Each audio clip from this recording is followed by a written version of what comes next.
Hello, I'm Kat Ventura, PumaPodcast. You're listening to Teka Teka News. Balitang thinking, hindi breaking. In this episode, take us through your most viral tweet. I think you characterized na you made possible the Makati rally. Yeah. Parang sinabi ko, pag sa Makati gagawin yan, it has to be in Ayala. Ate Regine should be on top of Manila Pen with VP Leni, and then the senators will be in the waterfalls, ganyan-ganyan. So it was just a brain fart, really. Then apparently, I know someone from the organizing committee, I wouldn't tell his name na lang, they picked on the tweet daw. we talk about how an alter account on Twitter influenced the presidential bid of VP Leni Robredo. What you'll hear are excerpts from the new season of the podcast, Catch Me If You Can, with disinformation researcher Jonathan Ong.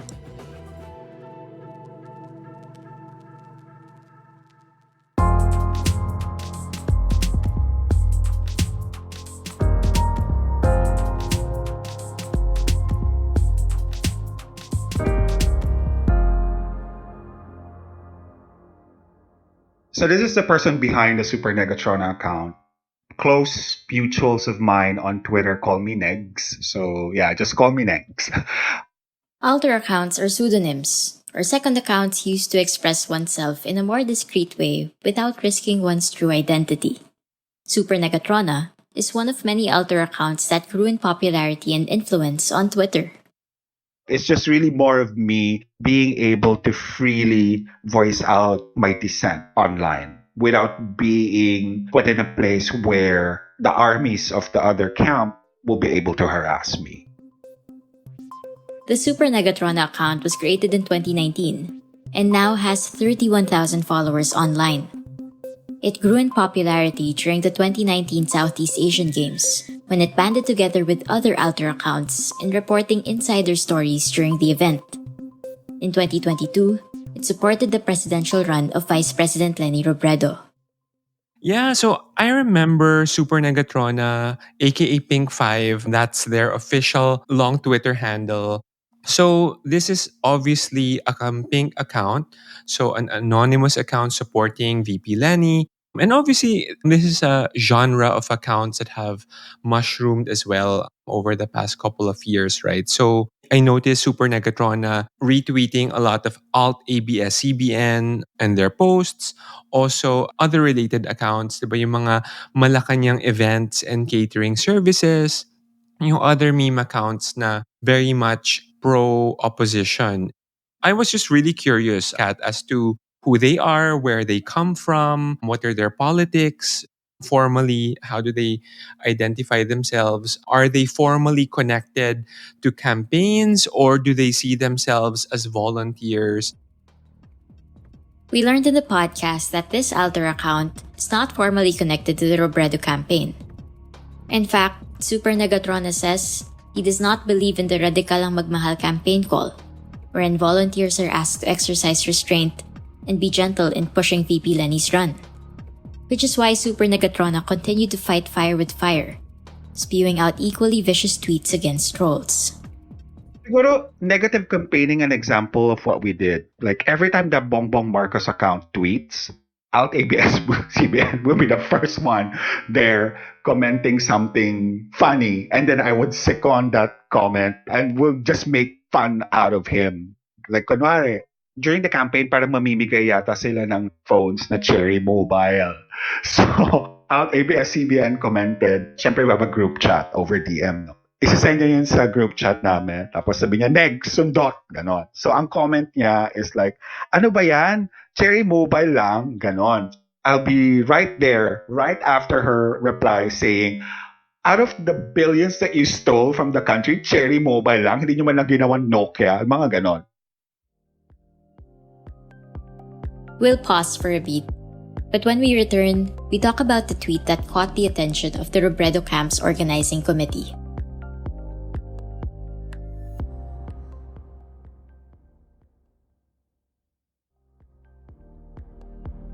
Super Negatrona's participation in the 2022 elections would eventually spill over to real life.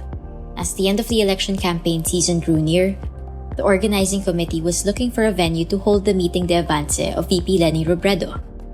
Rumors online said the massive pink rally might be held at Rizal Park or in the cultural center of the Philippines. But eventually, the organizing committee decided on the Ayala Triangle in Makati City, with a little persuasion from Super Negatrona. Ako naman, I maintained my stand that it has to be in Ayala Avenue. If you wanted this to be historic, it has to be in Ayala Avenue because Makati, if you look at your history, has always been opposition side. It has always been opposition side. And the biggest political rallies during the ousting of the dictatorship happened also in Ayala, di ba? So I sent the tweet cat to Jonathan. May pa-business case pa ako dyan. May pa-business case pa ako dyan. Nakita ko, yeah. It's a whole thread. Then apparently, I know someone from the organizing committee, I wouldn't tell his name na lang, they picked on the tweet daw. So, kinausap niya ako personally, like, can you just explain to me, Negs, bakit ba Makati? And we met talaga personally ha. Sabi ko, kasi ganito, ganyan.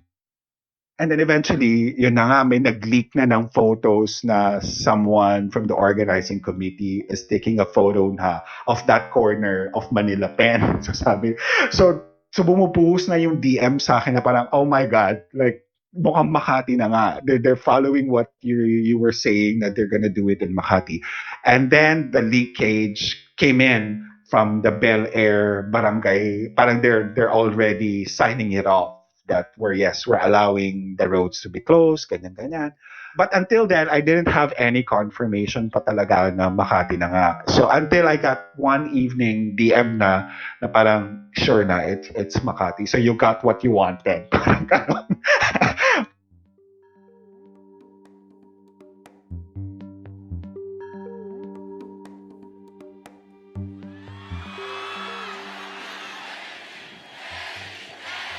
But triumphs aside, the Super Negatrona account also experienced some backlash.